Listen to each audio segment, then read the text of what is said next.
120 impuestos, que son más de 120 insultos, que te pegan en el órgano más sensible, el bolsillo. Yo me preocuparía por eso, no por los insultos que no tienen daño concreto, porque el IVA hace que seas más pobre. Pero el IVA hace que seas más pobre, bienes personales también, y por nombrarte, que te nombras un rato, ingresos brutos, te destruyen, porque cuando vos sos más pobre, sabés que sos, Romy, más infeliz. Voy a luchar contra ustedes, hijos de chica, hasta el día que me muera. No pasa nada. Se terminó la hegemonía de ustedes, zurdos. La ideología que pregona esta gente, hermano, por Dios. Esa ideología nefasta que tiene el virus ese adentro de la cabeza. Nos vamos a encargar todos los argentinos de que ustedes no vuelvan nunca más. Y lloren, pero años, décadas van a llorar. Odio, boludo, odio. Y que me vengan a buscar a mí también todos esos que me amenazan de muerte. Vengan cuando quieran. La tienen adentro. Y la tienen adentro todos los enemigos de la Argentina y también todos los neutrales. Muy adentro la tienen. Hay que obrar por obligación y en defensa propia. No es un hobby la batalla cultural. Si hay sectores que quieren aplastar nuestra libertad, nosotros tenemos que reaccionar con la energía suficiente. No son simples adversarios, son enemigos. No estamos dialectizando académicamente, estamos dando una lucha cultural, una batalla ideológica, una guerra por la supervivencia de nuestra libertad. Yo estuve preso en Cuba. Si me quieres hablar del paraíso socialista, lo conozco perfectamente bien, ¿eh? Estuve preso por no ser comunista. Acá estamos peleando por algo más que la libertad. ¿Quién, si no nosotros, va a dar esa batalla?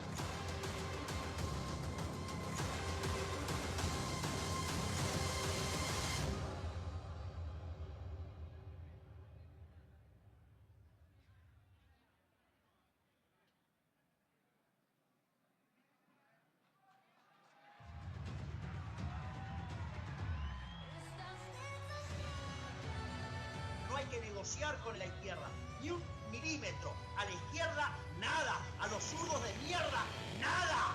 Batalla frontal y directa. Si me agrede, yo lo voy a agredir. ¿Por qué me tengo que aguantar que me agreda una persona que carece de conocimiento de economía?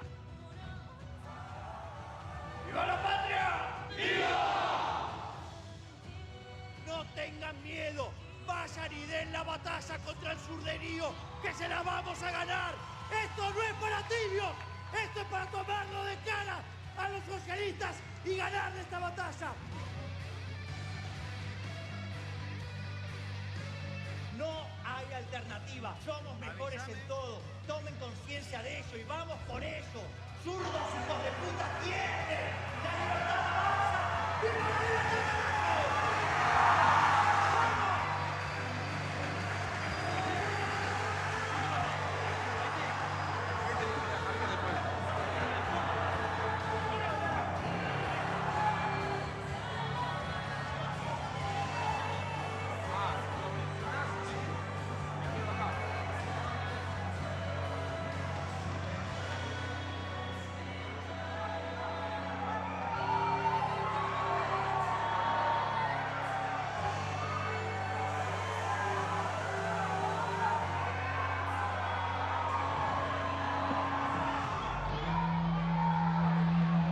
Hace su ingreso el señor presidente de la Nación, doctor Javier Milei.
el señor presidente Javier Gerardo Milei.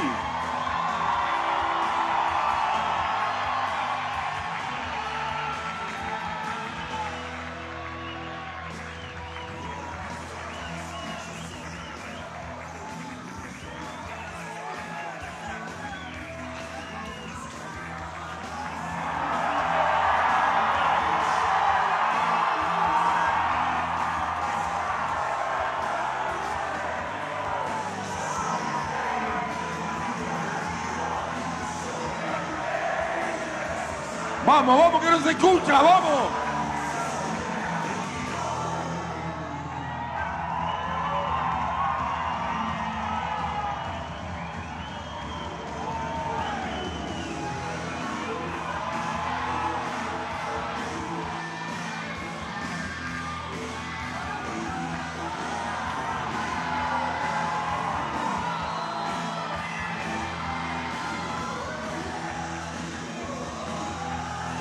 Vamos, Laje, vamos, Laje, vamos.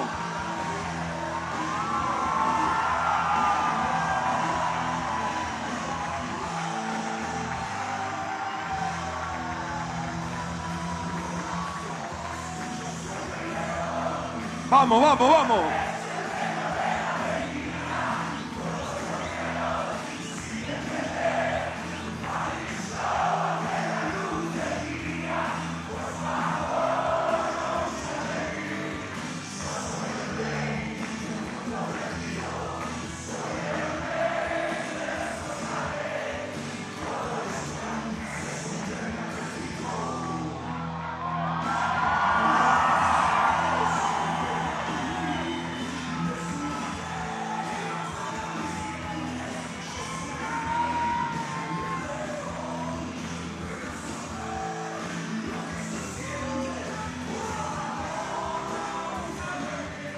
Presidente.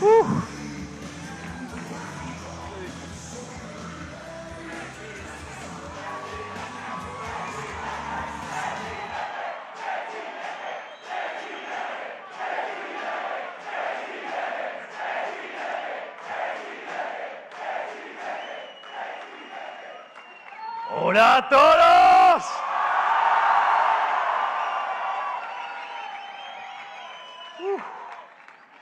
Oh.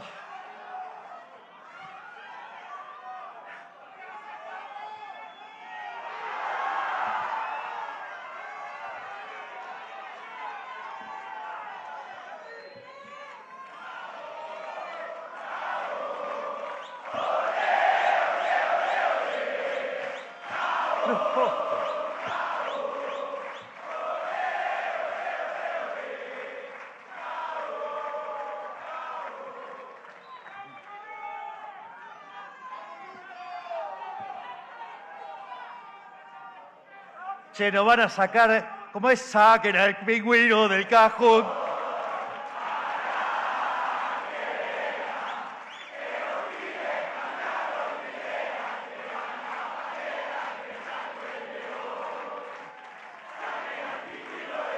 ¡Vamos!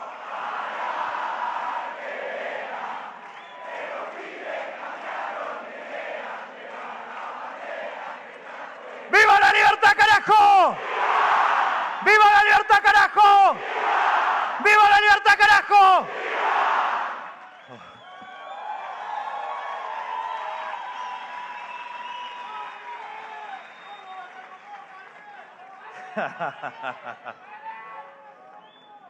Primero,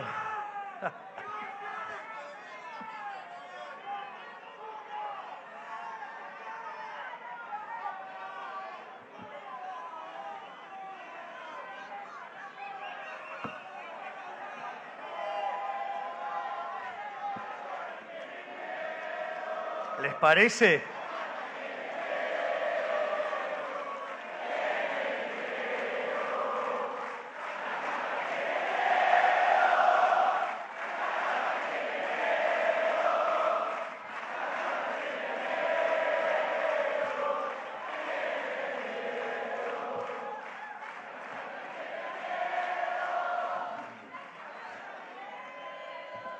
Primero que nada, quiero extenderle un cálido saludo a mi queridísimo amigo Agustín Laje,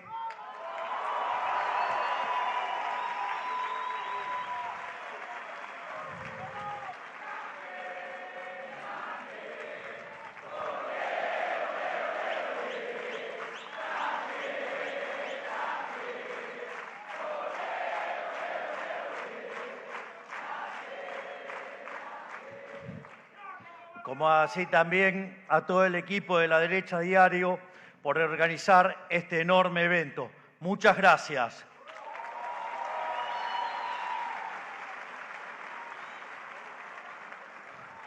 También quiero agradecer a todos los expositores que me precedieron y, por supuesto, a todos ustedes.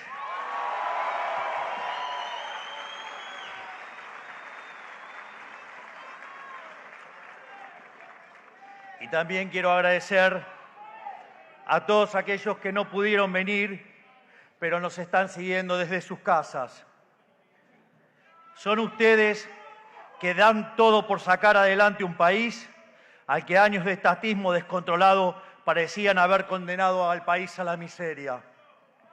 Son ustedes quienes vieron a sus amigos armar valijas y emigrar, quienes vieron a sus padres sufrir la inflación y las devaluaciones, quienes vieron cómo cada día el sueño y la independencia económica y el progreso se alejaba cada vez más y más.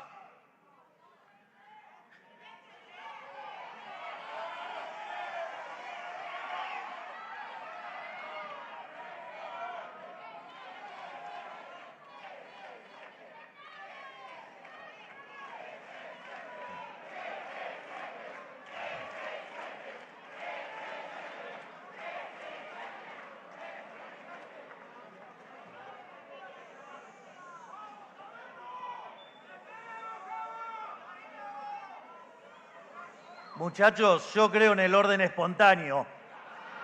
Autoorganícense y lo resuelven, vamos.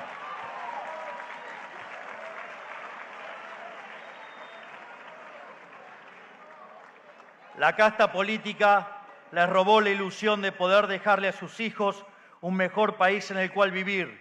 Les robó nada más ni nada menos que la esperanza.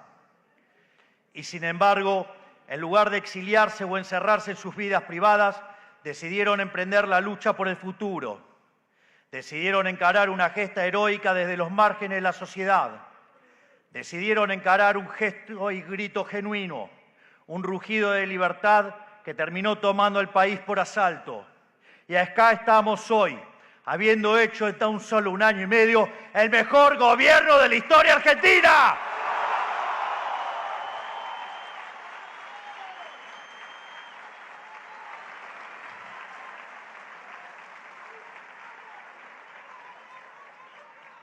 Como siempre digo, nuestro movimiento tiene 3 frentes de batalla, cada uno con sus propias características y su propia importancia. El frente de la gestión, el frente del poder institucional y el frente de la batalla cultural. Mediante el primero, aplicamos efectivamente las ideas de la libertad para cambiar las normas del país. Esto es muy interesante y que además es la base de por qué sostenemos que somos el mejor gobierno de la historia.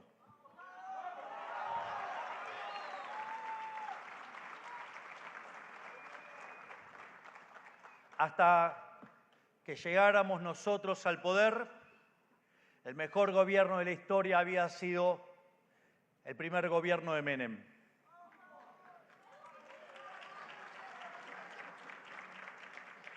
Las características fundamentales de aquel gobierno habían sido básicamente un plan de estabilización exitoso que fue el de la convertibilidad y un conjunto de reformas estructurales.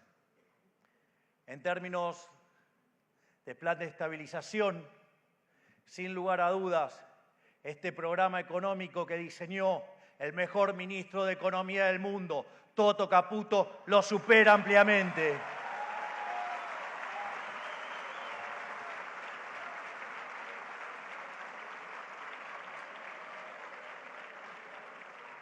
porque no solo hemos bajado la inflación más rápido, sino que además lo hicimos sin expropiaciones tipo Plan Bonex, lo hicimos sin tener una hiperinflación o dos hiperinflaciones altas antes, lo hicimos sin controlar precios, lo hicimos sin fijar el tipo de cambio y además, a diferencia de los restantes programas de estabilización que ajustaban las tarifas antes de iniciar el programa para que se mostrara un éxito aparente después, nosotros lo estamos haciendo en el medio del programa. Si ustedes miran la inflación del último mes, significa que pasamos de niveles del 300% a niveles del 20% y hoy ya salimos del podio mundial de países con más inflación.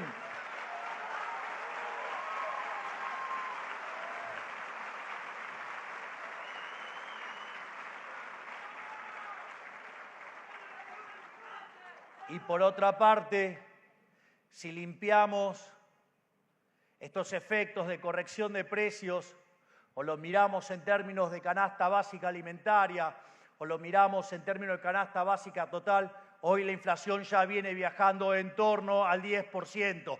Vaya que somos el mejor gobierno de la historia.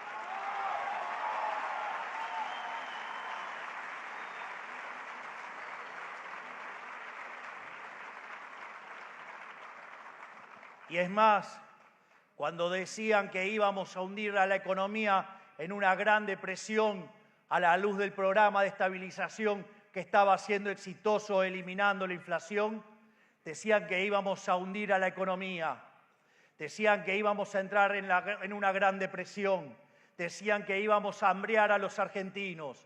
Y sin embargo, cuando uno toma el EMAE, que es la proxy del PBI en frecuencia mensual, en el mes de diciembre del 24 terminamos 6 puntos porcentuales por encima del año 2023. En el primer trimestre crecimos al 5,6 y en el segundo lo estamos haciendo al 7,7. ¡Vaya que lo estamos logrando!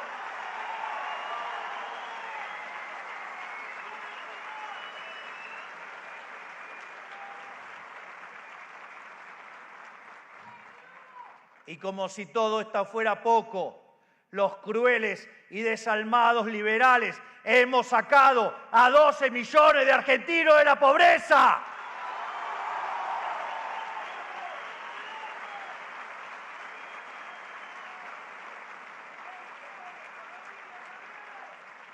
Y no solo eso, propiamente UNICEF además reconoció que hemos sacado 2,5 millones de niños de la pobreza.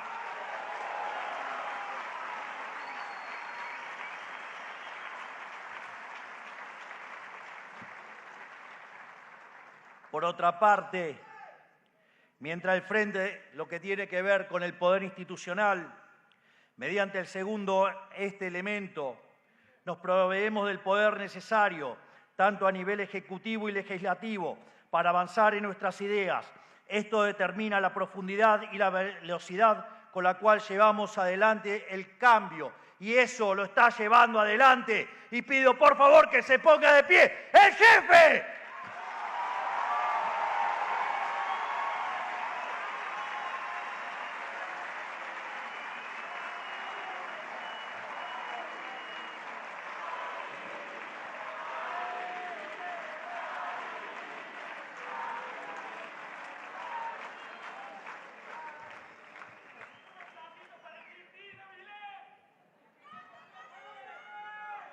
Y finalmente, mediante el último, o sea, la batalla cultural, aseguremos que estos cambios sean sostenibles en el largo plazo, educando al soberano, en definitiva, que quienes tengan ojos empiecen a verla.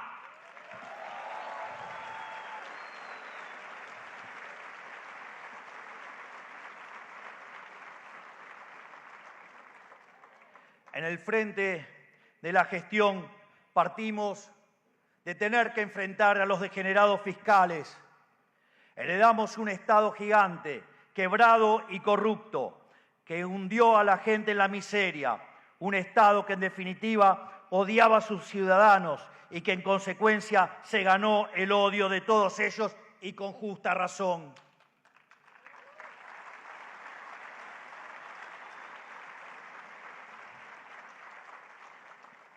Si bien este primer año y medio fue difícil, dejamos en claro mediante actos desde el primer momento que nosotros sí venimos a cambiar las cosas de raíz.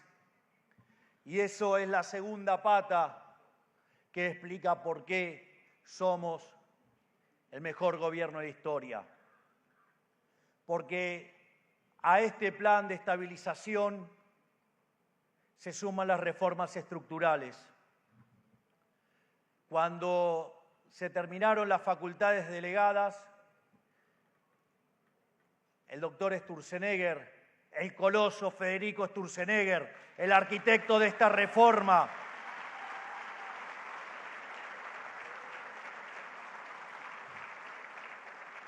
contaba que con facultades delegadas eso solamente explicaba el 5% del trabajo. Es decir, que si ustedes corrigen los 101 organismos y reformas que se hicieron con facultades delegadas y saben que eso es el 5%, significa que solamente Federico Sturzenegger hizo 2.000 reformas estructurales. Y si a eso le sumamos el DNU 7023 y la Ley Bases, aún en sus versiones corregidas, estamos en condiciones de afirmar que hicimos 2.800 reformas estructurales, 28 veces más que las que hizo Menem.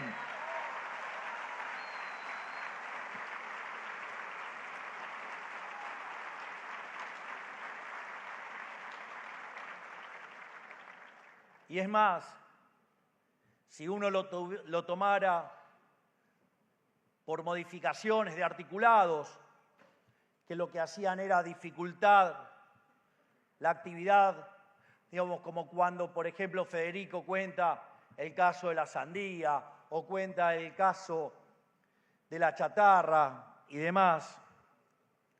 Eso es una modificación de un artículo, pero que claramente es una reforma estructural. Y si lo tomamos en términos de artículos que han modificado la vida de millones de argentinos, las reformas del doctor Sturzenegger llegan a 7.200. Y si sumamos DNU y bases, estamos en 8.000 reformas estructurales. Vaya que sí trabajamos en un año y medio.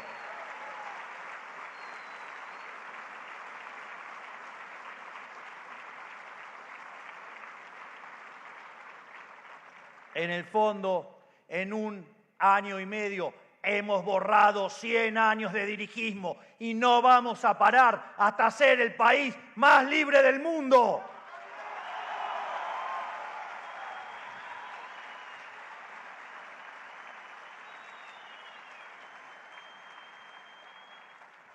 Sin embargo, esto no es suficiente. Ahora nos toca trasladar todas las victorias en el frente de gestión al frente institucional para poder seguir acelerando en este camino reformista, porque somos verdaderamente reformistas extremos, orgullosos de ser reformistas extremos.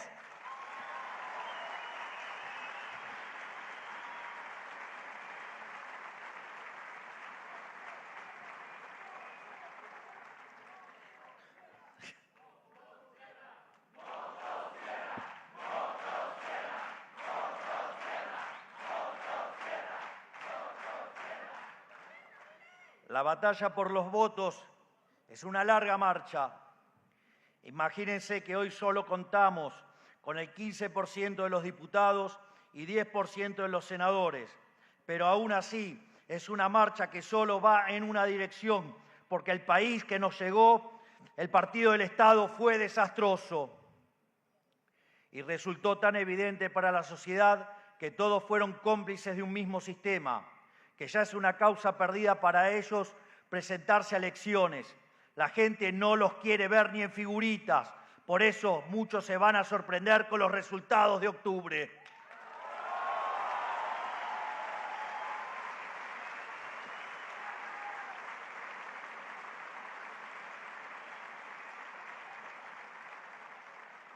Y si bien confiamos en que los votos van a acompañar los logros de la gestión, el tercer frente de batalla, la batalla cultural, tiene otro nivel de dificultad.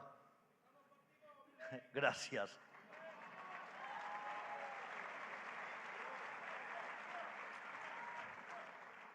El campo cultural es donde se disputan los conceptos que sirven de justificación para la implementación de políticas públicas y planes de gobierno.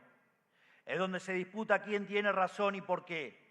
La historia ha dado repetidas muestras de quien se impone en la cultura termina prevaleciendo en la arena política. Agustín Laje, Dixit.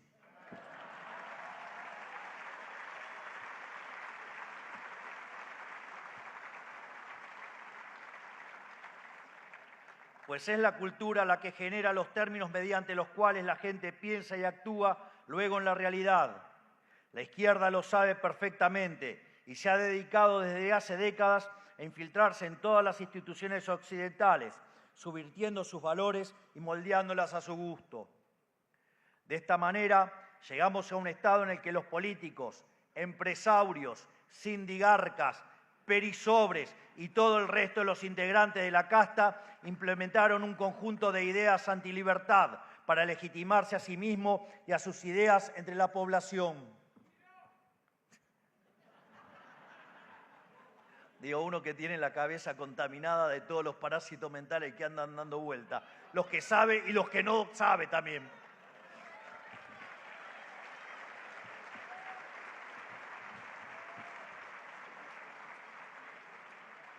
Pero quédense tranquilos que ya voy a llegar a los aportes de mi amigo Axel Kaiser, pero denme tiempo. Estoy con los del AGE por ahora.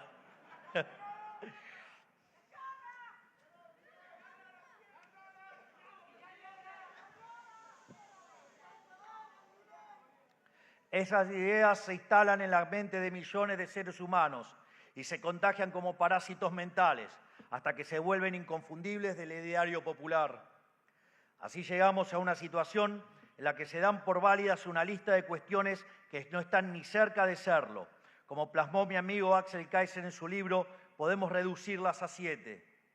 La primera de ellas es la justicia social, que de justicia no tiene nada, dado que de parte de la injusticia de arrebatarle a uno por la fuerza para darle a otro. Esto constituye una desigualdad ante la ley para hacer caridad con dinero ajeno. Este parásito apela a la culpa moral y mediante un intento de lucha de clases da por válido cualquier nivel de intervención estatal, desplazando la idea de la responsabilidad individual y haciéndolos esclavos del Estado. Porque en el fondo la justicia social es injusta, porque como señalaba ahí, está precedida de un robo y por otra parte implica tratar desigual frente a la ley, lo cual es profundamente violento, es profundamente injusto y además conduce inexorablemente a la miseria.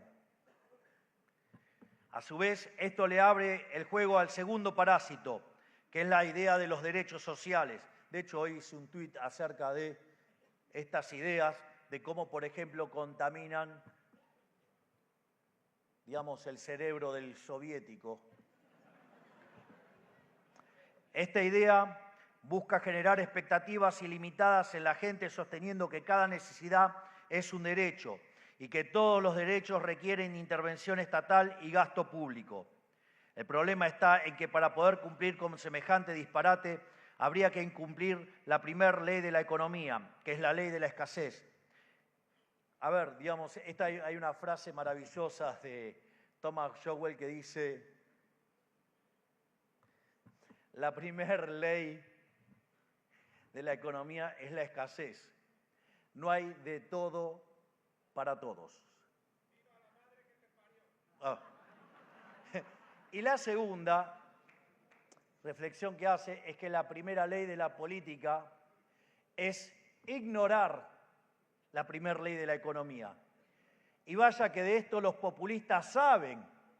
¿O acaso semanas atrás no votaron un gasto de 17.000 millones de dólares y la bruta traidora dijo que lo iba a financiar con 30?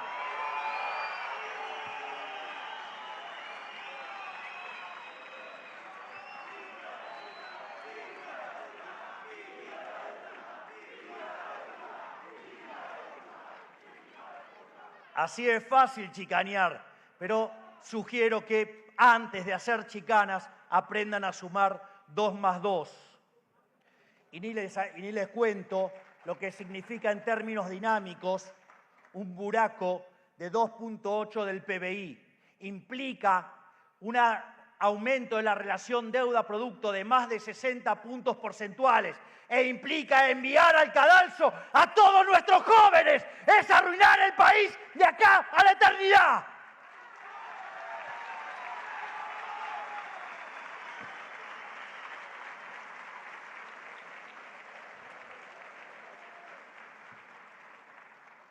Porque además plantea una brutal inconsistencia, porque si a cada una de nuestras necesidades los vamos a llamar derecho, el problema es que después esos derechos hay que pagarlos. Y para pagarlos hay que utilizar recursos, y esos recursos son finitos.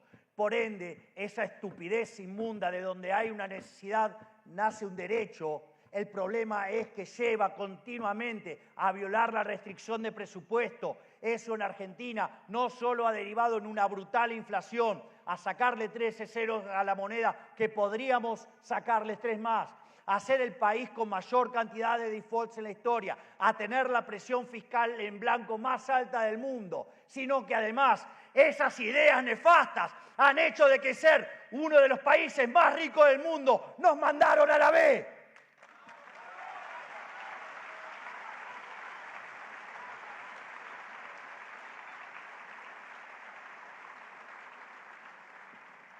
En definitiva, esto lo hacen en realidad para expandir el alcance del Estado, lo cual nos da lugar a hablar de la tercera idea expuesta por Kaiser, que es la idea del Estado benefactor. En el libro es el cuarto, el neoliberalismo viene tercero, por eso lo trato después.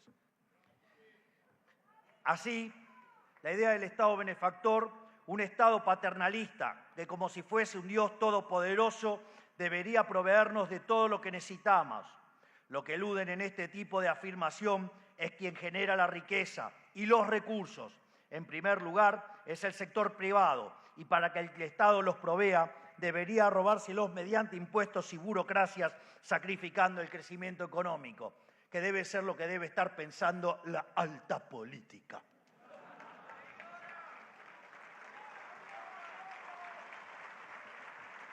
Y esto es así porque esto termina generando sociedades más dependientes y una política donde las elecciones las gana el que más promete. Pero como dijo Francisco de Quevedo, nadie ofrece tanto como el que no va a cumplir, porque los que hoy se ocupan de las jubilaciones son los mismos que dejaron jubilaciones de $80, cuando hoy las jubilaciones están arriba de $350 en una economía más abierta. Por ende, cada dólar compra más que antes.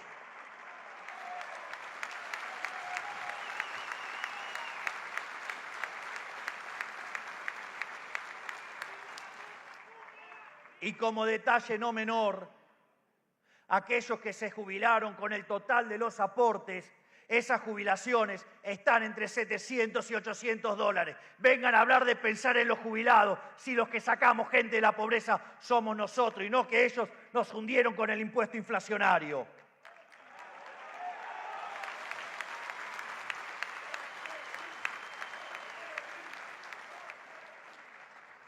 Por otro lado, también esquiva la noción de que cuando el Estado se arroga cuestiones que no le competen naturalmente, termina descuidando las cuestiones que sí le importan. Digamos, lo cual este tema en este gobierno está bajo discusión todo el tiempo. Digo, qué puede hacer y qué no puede hacer el Estado. Pero en la transición, digamos, lo que sí hay que dejar bien en claro, que este tipo de igualitarismo a lo único que termina conduciendo, ya sea la idea de la justicia social o la justicia social 2.0, que es los derechos sociales, terminan llevando esa hermosa frase, digo, igualdad de oportunidades. Si afortunadamente y gracias a Dios somos todos distintos, eso fomenta la división del trabajo, la cooperación social, hace que las sociedades prosperen, sean más ricas y además, como decía Bastiat, donde entra el comercio no entran las balas. Y estos brutos igualitaristas generan una sociedad profundamente violenta, autoritaria y que además viven para el orto y se cagan de hambre.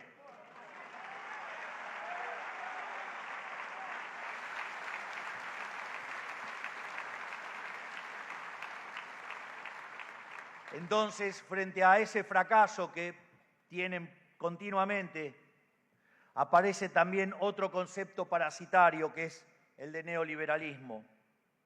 No es casualidad que ningún izquierdista sepa definir precisamente qué es neoliberalismo. Se trata de un concepto meramente emocional de la izquierda, que tiene por objetivo crear un cuco para cuando gobiernan y un chivo expiatorio para cuando fracasan, y generar rechazo a cualquier reforma pro mercado cuando no tienen el poder, pero no tienen un contenido real. Es solo un fantasma, un cuco. Por lo tanto, es nuestra tarea encender la luz y que vean que el cuco no existe.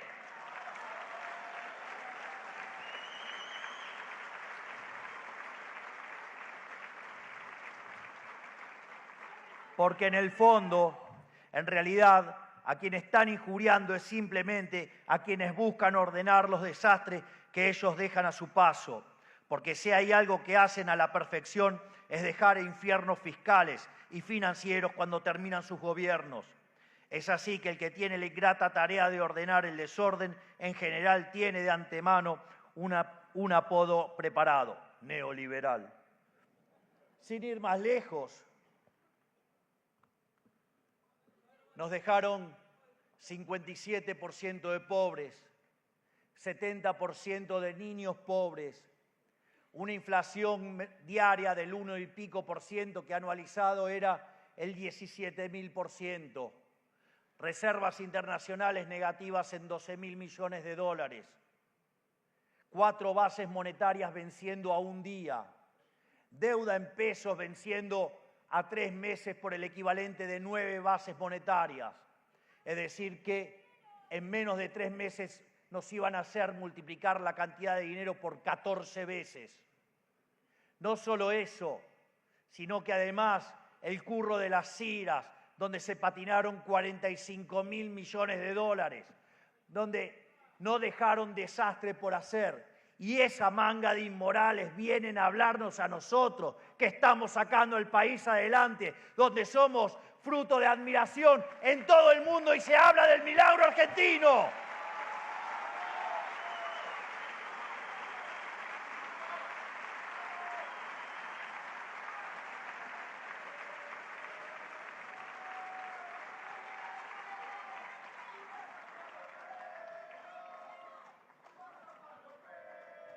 Y ni que hablar del déficit fiscal que nos dejaron, que eran 5 puntos del PBI en el Tesoro y 10 en el Banco Central. Recuerdo que cuando estaba en campaña y yo hablaba de hacer el ajuste fiscal, decían que era imposible, que estaba loco y no sé cuántas otras cosas más.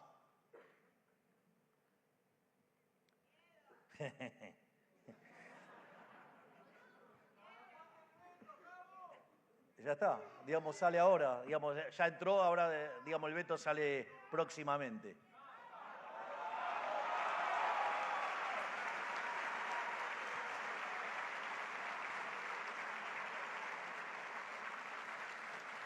En ese sentido, decían que como mucho se podía ajustar 1 punto por año. Y nosotros decíamos que íbamos a alcanzar el equilibrio fiscal en el primer año. Y después de 123 años de déficit fiscal ininterrumpido, porque solamente hubo equilibrio fiscal cuando estábamos en default, o sea, no pagando la deuda. Por eso me causa gracia cuando dicen, no, que estamos maquillando la deuda. Menos mal, digo, ellos, digamos, que lograban equilibrio con default. Y en ese contexto hicimos el ajuste fiscal más grande de la historia de la humanidad en 1 mes. pusimos las cuentas públicas en orden en un mes en la línea financiera.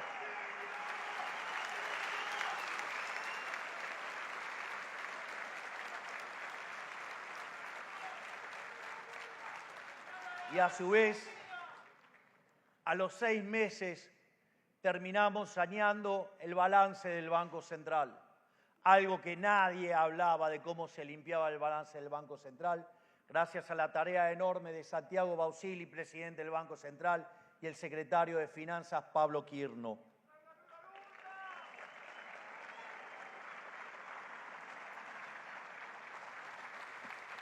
Pero claro, digamos, ¿y cuál es la argumentación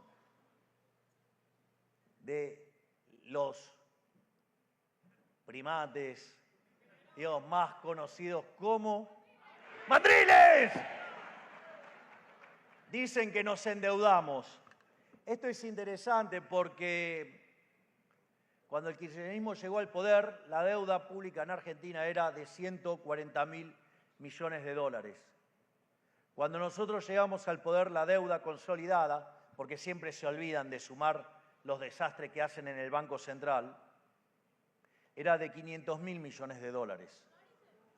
Y de esos 500, con lo cual aumentó la deuda a 360.000 millones de dólares. Si limpiamos la que tuvo Macri, que fueron 60.000 millones de dólares, el kirchnerismo, que habla de endeudamiento, nos endeudó en 300.000 millones de dólares. Es el movimiento político más endeudador de la historia política argentina.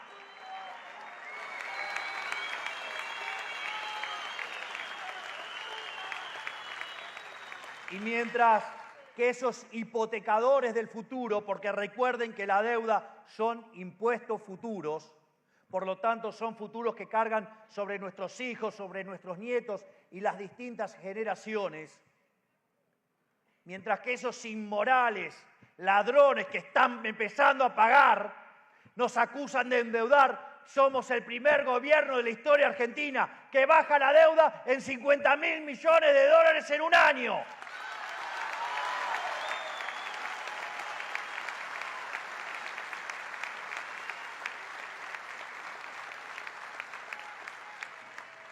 Por lo tanto, cuando estos inmorales hablan de neoliberalismo, es que esa palabra puede significar cualquier cosa, ya que solo refiere a los enemigos del expansionismo estatal ilimitado.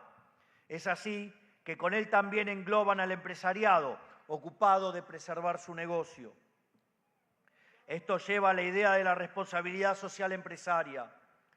Hay muchas empresas que se sienten presionadas para defender causas sociales, pero en la mayoría de los casos es una simulación guiada por preceptos de marketing. El problema de esta simulación moralizante es que las empresas descuidan su función principal, que es crear valor, de la cual se deriva la generación de empleo y otros beneficios sociales reales. Esto ya fue resuelto por el gran Milton Friedman. El empresario, solo por perseguir el beneficio económico dentro de los márgenes de la ley, ya es un benefactor social, porque solo puede hacerse rico dándole al prójimo un bien de mejor calidad a un mejor precio que el resto. Para ellos, por otro lado, ser un benefactor social es someterse a sus mandatos arbitrarios.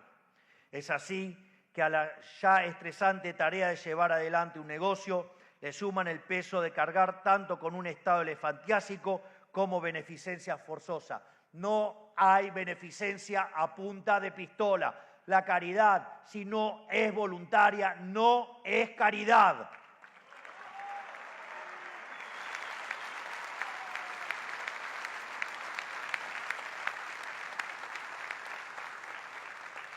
Y en este sentido, así también surgieron las nefastas ideas de promover la diversidad, equidad e inclusión tanto en las empresas como en la sociedad en general. Se reemplazó la igualdad ante la ley por la discriminación positiva de colectivos sociales. Dejamos de privilegiar la excelencia y la idoneidad para empezar a usar criterios genéricos o étnicos. Esto fragmenta a la sociedad, enfrasca en luchas inventadas, mientras que hace que todos pierdan la fe en la neutralidad de las instituciones. El Estado moderno se fragmenta en 1000 pedazos. Por suerte, en Argentina, solo el Estado sufrió esta perversión del derecho, ya que nuestra desconexión del resto del mundo mitigó el impacto de este parásito en particular. Y como frutilla del postre de todas estas ideas parasitarias, las ganas de criticar la civilización en la que viven los lleva a romantizar exageradamente la vida salvaje. Criticar el modelo que sacó de la pobreza extrema al 90% de la humanidad es un disparate por donde se lo mire. Por eso deben disfrazar estas críticas ridículas bajo ideas bien pensantes que tienen poco que ver con la realidad y mucho con su ideología. Así, le indilgan a las culturas primitivas ideales de pureza, armonía natural y resistencia contra las maldades de la vida moderna. Según esta idea, todos los indígenas eran respetuosos al extremo de la naturaleza, respetuosos con otras tribus y desconocían la crueldad en cualquiera de sus formas. Parece que están flojitos de papeles en la historia.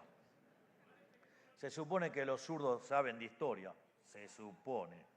Pero parece que solamente, saben la historia según la contó,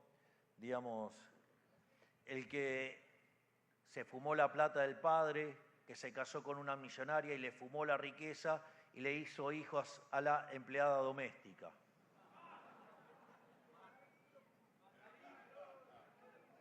Y después vivió de su amigo hasta que se murió, de Engels. Claro, el rey de los parásitos, Carlos Marx.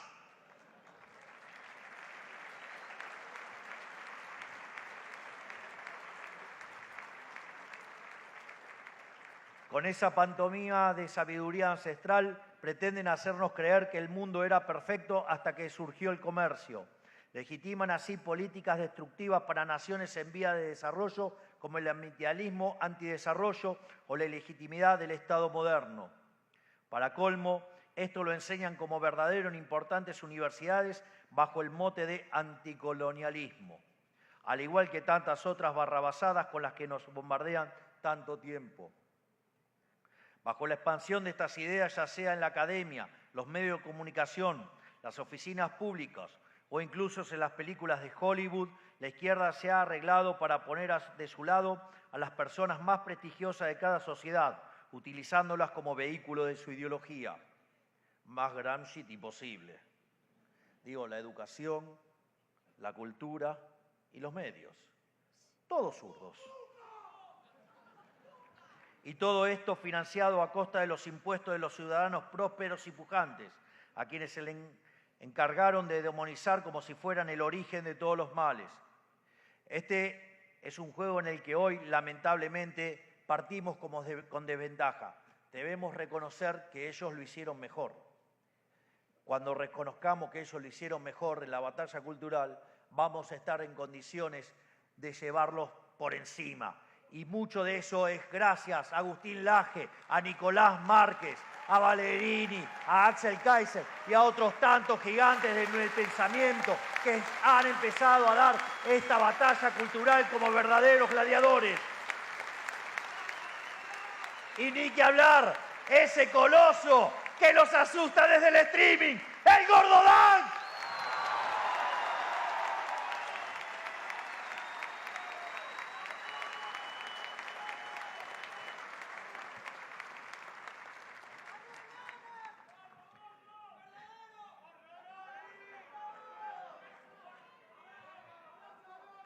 Si bien el liberalismo supo ponerse a la vanguardia de la batalla cultural, cambiando el curso de la historia humana desde su nacimiento en el siglo XVII, durante el último siglo ha perdido terreno frente al colectivismo.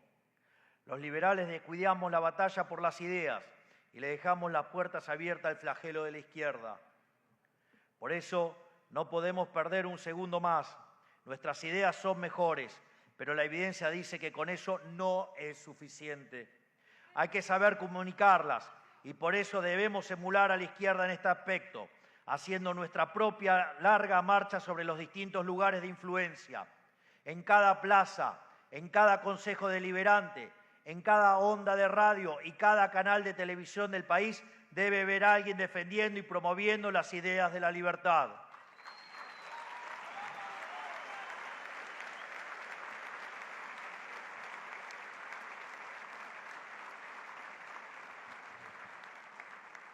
Y debemos hacerlo de manera sostenida para que tarde o temprano la izquierda no haya sido más que un mal sueño.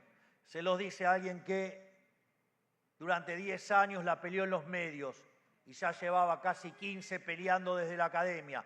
Es decir, hay que dar la batalla, aunque, digamos, parezca una tarea quijotesca. Solamente los locos son los que pueden soñar un futuro y son los que además tienen las bolas para cambiarlo, los que verdaderamente lo hacen.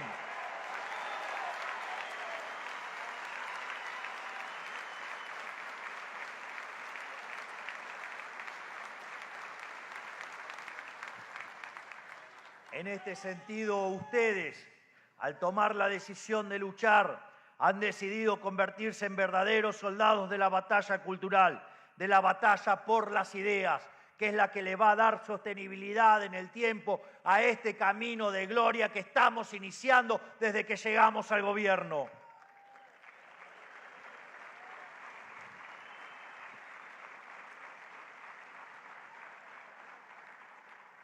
Porque verla es también ver el estado en el que 100 años de estatismo descontrolado dejaron a nuestra discusión pública.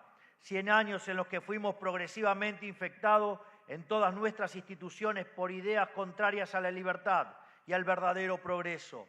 100 años en los que todas las instituciones que alguna vez destinaron nuestro país a la grandeza fueron infectadas por parásitos ideológicos. Pero es importante entender que la mayoría de la gente ha internalizado estas ideas contagiosas meramente porque es lo único que conocieron y porque además estos parásitos se alimentan de lo más noble que tiene la gente, que es su sentido de humanidad y sus buenas intenciones, pero aún así poseen el germen de la libertad dentro suyo y pueden aún ser persuadidos a cambiar de opinión. Por eso es tan importante la batalla cultural. Por eso quiero darles un mensaje de esperanza. Tenemos aquí una hermosa reflexión para hacer. En el año 2023, los argentinos decidieron un cambio de rumbo, el cual tenemos que confirmarlo en septiembre en la provincia de Buenos Aires, en cada provincia, y dar un tremendo batacazo violeta en el mes de octubre.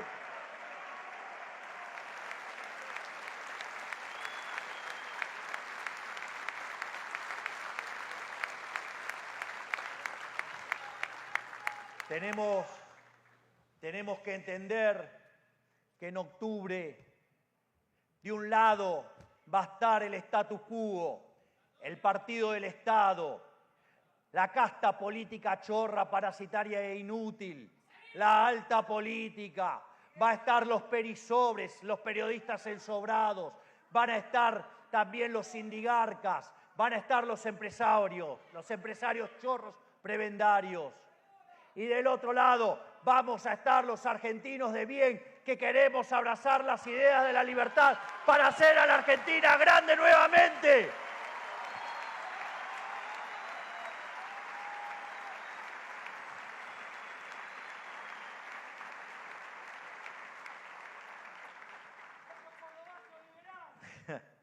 Lo que ocurrió en los últimos 5 años en la Argentina es un fenómeno único, porque se conjugaron una serie de condiciones que generaron una tormenta perfecta para que la gente empiece a verla y a construir anticuerpos para los parásitos que operaban en su mente. El desastre de los últimos 3 gobiernos argentinos, la inflación desenfrenada producida por una política económica degenerada y el liberticidio que implicó la cuarentena eterna, configuraron una pesadilla tan horrorosa que a muchos argentinos no les quedó alternativa que despertarse. Yo no me olvido que había un impresentable de mierda que decía que en pandemia no hay derechos. Y vaya qué asqueroso es que alguien vaya y se abrace con esa bolsa inmunda.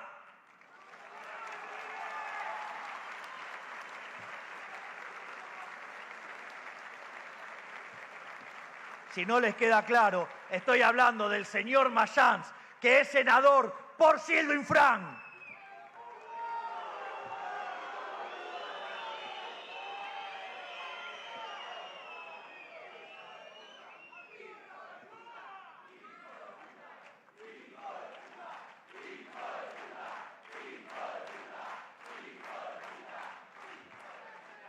Así, el sufrimiento de nuestro pueblo sirvió como combustible de una nueva luz, de una nueva esperanza entre las tinieblas. La Argentina vio en la derecha liberal naciente un faro, porque desde hace años y en soledad veníamos insistiendo contra los desvaríos de un Estado parasitario, desesperado en su afán presupuestario, una casta política capaz de los crímenes más horribles con tal de mantener sus privilegios. Vaya que si se tienen que cargar gente en el medio, lo hacen. Nisman, por ejemplo, digamos. Pero no es el único ejemplo, digamos, donde la casta política se carga con la vida de seres humanos. Y esto mientras se escondía detrás del discurso de los derechos humanos. Como Saturno muestra, nuestra casta se devora a sus hijos para alimentar sus obesos estómagos insaciables. Obesos estómagos insaciables.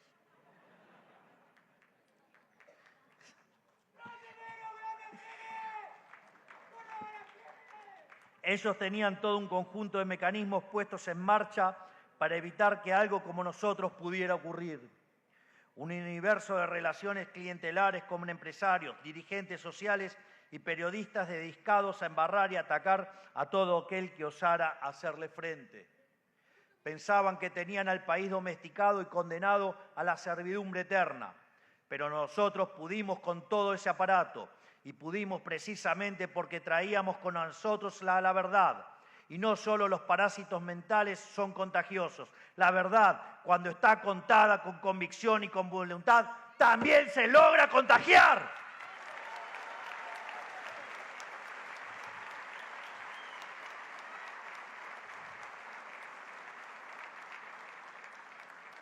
Por eso es que ahora estamos llevando adelante esas ideas y sacando a la Argentina de su oscuro último siglo de humillación. Por eso son tan importantes foros como este, donde nos dedicamos a discutir y conversar sobre las ideas de la libertad y cómo divulgarlas y llevarlas al gran público. Porque queremos que cada argentino lleve con orgullo su país en la sangre, que deje de ver su historia con vergüenza. Queremos ni más ni menos que las argentinas y los argentinos seamos grandes nuevamente.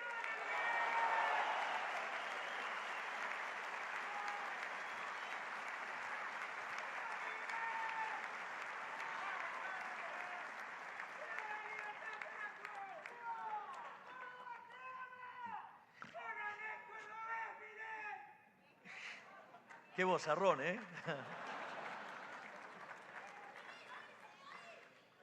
Todo esto lo llevamos a la práctica con una metodología política que ha resultado novedosa para muchos.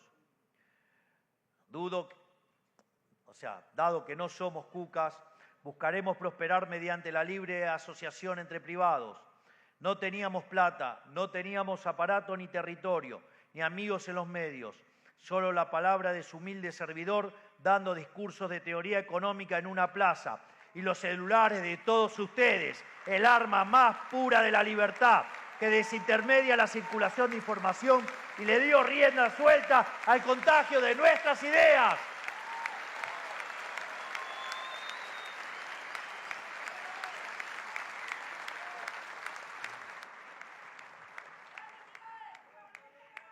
En este sentido, aquí me gustaría detenerme para reconocer a La Derecha Diario, que pasó de ser un diario digital hecho a pulmón por dos adolescentes a ser el diario más leído de toda América Latina en cuestión de pocos años. Felicitaciones a todos los que son parte de La Derecha Diaria y a sus creadores.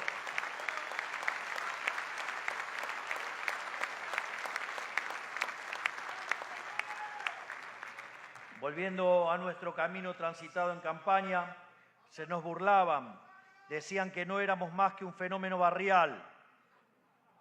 Y aún así metimos 2 bancas de diputados con nuestra modesta campaña. Por si eso no fuera ya de por sí un hito, 2 años más tarde ganamos nada más y nada menos que la presidencia del país. siendo el candidato con más votos de la historia, habiendo hecho en simultáneo la campaña más austera de la historia.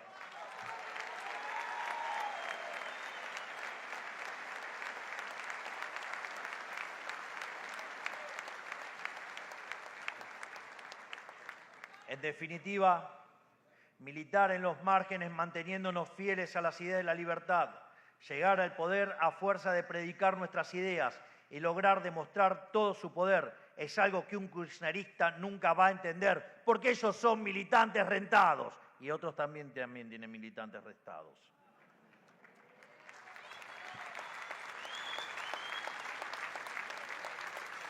Y obviamente tampoco lo van a entender los liberales de café, los liberales de copetín, que se enroscan en las formas para autosabotearse sistemáticamente. En su mirada infantil de la política creen que se pueden ganar la guerra con ponencias filosóficas, sin meterse en el barro porque el barro les parece vulgar. Yo suelo mencionar que si ustedes quieren y van a la cancha y ven un partido de Argentina, una de las cosas que ocurre es que, digamos, la tribuna es muy linda, muy vistosa y todo, pero si ustedes ponen la pelota en el medio de la cancha, por más que griten, canten, no se mueve la pelota. Hagan el experimento todas las veces que quieran. Por lo tanto, si quieren empezar a ganar, hay que meter goles. Y para meter goles hay que meterse a jugar en la cancha. Los goles en Argentina no los hace la tribuna, los goles los hace Messi.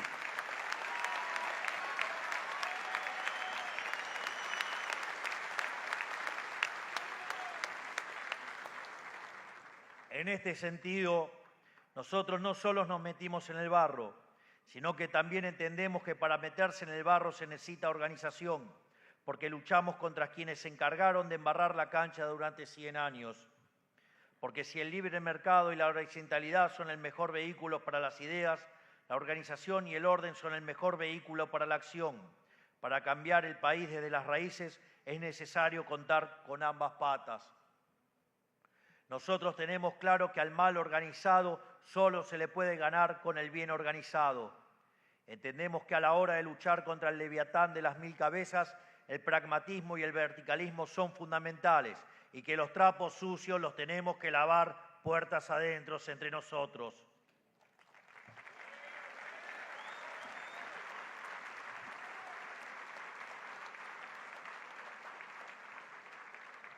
Por eso inauguramos esta novedosa forma de hacer política, que consiste en ser libres y a la vez organizados, no organizados pero esclavos, como es el kirchnerismo, ni libres pero dispersos e impotentes, como fueron los liberales históricamente en la Argentina. Entendiendo esto es que logramos llevar a la práctica nuestras ideas y es gracias al poder ponerlas en práctica que logramos demostrar que son superiores, como ya dije anteriormente. En estos meses hemos logrado mucho y en apenas 1 año y medio hemos contrarrestado décadas de destrucción, sembrando las semillas de la futura Argentina potencia. Le demostramos al mundo y a nosotros mismos que el espíritu emprendedor argentino está más vivo que nunca, que solo necesitábamos quitarnos del cuello la bota del Estado. Hoy en todas partes se habla de nuestro milagro económico. Sin ir más lejos, el presidente de Francia acaba de anunciar su propio plan de motosierra y eso se está extendiendo por todas partes del mundo.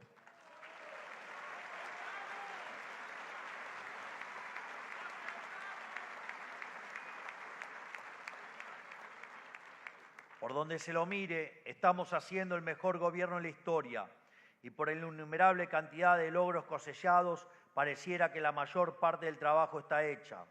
Sin embargo, no debemos olvidar ni por un segundo que esto recién comienza.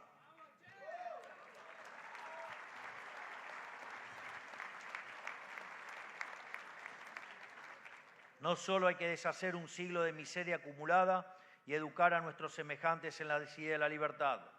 Tenemos que hacerlo con todo el partido del Estado en contra, operando y saboteando todos nuestros intentos de encauzar el barco que ellos hundieron. Mientras tanto, ellos usan ilegítimamente en nuestra contra todos los mecanismos institucionales que fueron originalmente creados para proteger los derechos fundamentales a la vida, a la libertad y la propiedad, y también el interruptor de luz.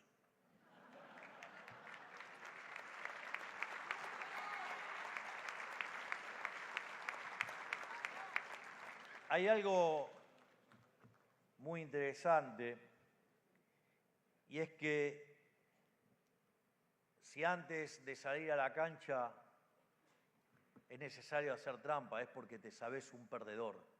Hoy los cucas se saben perdedores.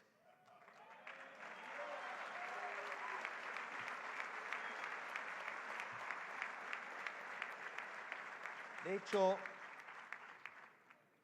imagino que muchos de ustedes habrán visto la película Gladiator,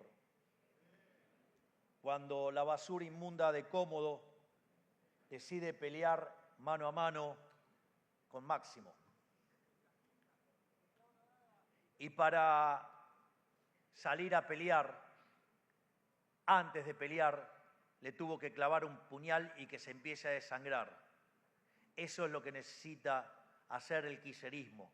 Necesita hacer trampa porque no puede ganar por la vía legítima. Pero, tal como ocurrió en Gladiator, va a ocurrir en la Argentina. Máximo, libertad, le va a ganar al cómodo kirchnerista.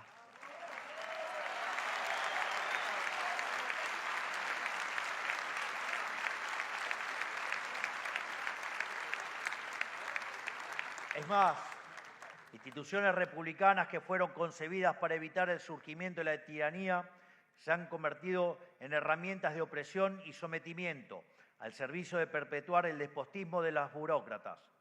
Congresos que no sesionan debidamente, jueces que dictaminan sobre cuestiones en las que no tienen injerencia, y todo con el fin de frenar las reformas de libertad que el pueblo pide a gritos. Y digo, por si eso fuera poco, tenemos que lidiar con los infaltables traidores, gente que fue elegida con el mandato claro de liberar a la Argentina del yugo del Estado solo para darse vuelta al poco tiempo de haber asumido.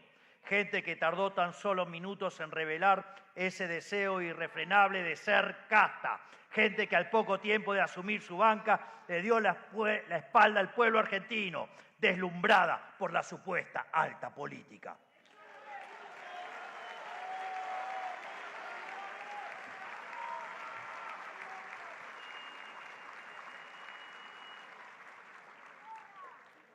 Pero así como la historia recuerda a los héroes, también recuerda a los traidores. Y en el círculo más profundo del infierno, descrito por Dante como un lugar remoto, frío y oscuro, sufren el tormento eterno quienes apuñalaron por la espalda a quienes le tendieron la mano. En fin, el tiempo sabrá poner a cada uno en el lugar que le corresponde.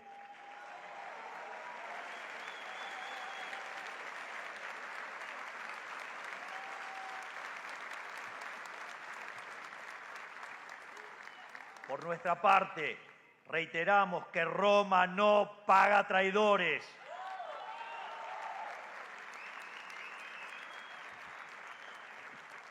Nos tomamos demasiado en serio la tarea que nos ha sido encomendada por los argentinos. Como ya he dicho, defendemos una causa justa y noble, mucho más grande que cada uno de nosotros. Somos individuos libres que voluntariamente se han asociado en pos de un objetivo común. Hemos decidido por voluntad propia someternos a algo que nos excede, resignando nuestras ambiciones personales, nuestro confort, nuestros deseos para llevar a cabo la hazaña más grande que haya visto nuestra nación desde su independencia: liberar al pueblo argentino de la tiranía del Estado omnipresente.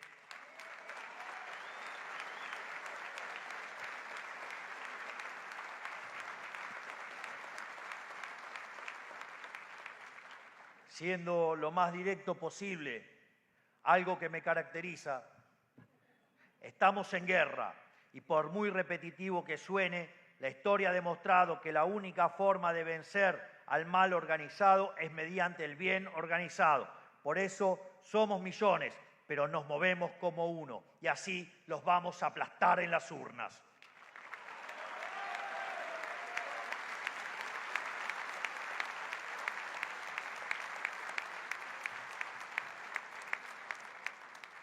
Estamos ante un nuevo momento bisagra de nuestra historia. Los próximos comicios nacionales definirán si el cambio que llevamos adelante desde diciembre de 2023 se consolida o retrocede hacia el espantoso pasado decadente al que nos arrastraron el kirchnerismo, sus secuaces y todo el Partido del Estado. Por eso, este año tenemos que salir a militar con el mismo espíritu y entusiasmo con el que salimos durante el 23. Es el momento de que la libertad avanza demuestre que llegó para cambiar esta gran nación de una vez por todas y para siempre.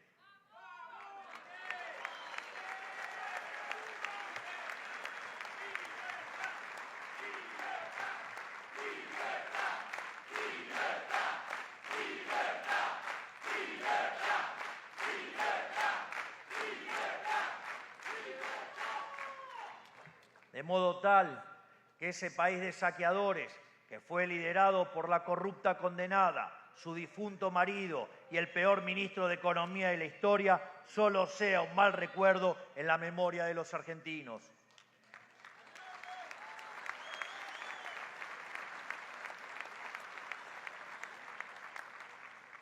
Pero para lograrlo no podemos descuidarnos ni un solo segundo.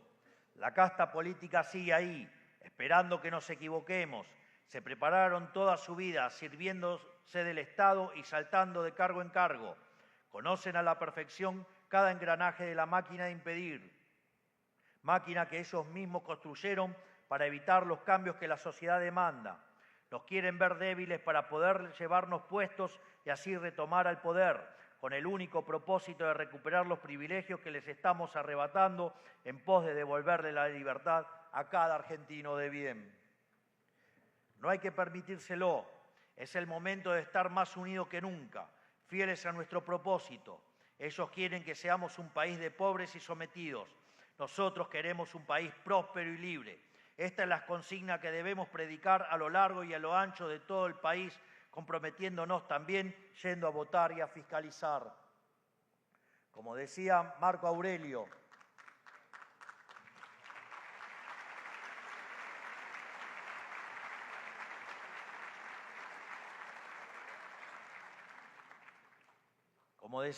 Aurelio, no hay camino corto hacia la grandeza. La paciencia y la perseverancia son fundamentales. Esto recién empieza y de nosotros depende la posibilidad de hacer una Argentina grande otra vez. No les tengamos miedo, ya le ganamos antes y volveremos a hacerlo otra vez.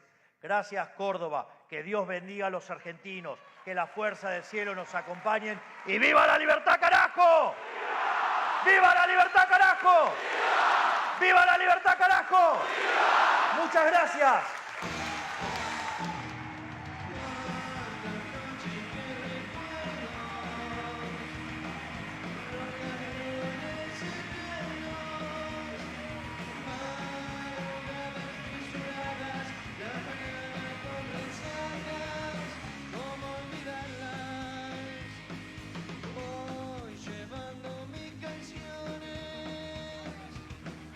Son derrota en mis amores.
Bueno, se va Agustín Laje, Nicolás Márquez, Diego Recalde. Se van a quedar a firmar algunos libros acá. Aprovechen, compren los libros. Va a haber un momento de firma de libros. Así que aprovechen. Ahí afuera hay más de 3.000 títulos de libros liberales. Agustín Laje, Nicolás Márquez, Diego Recalde van a estar acá para la firma de libros.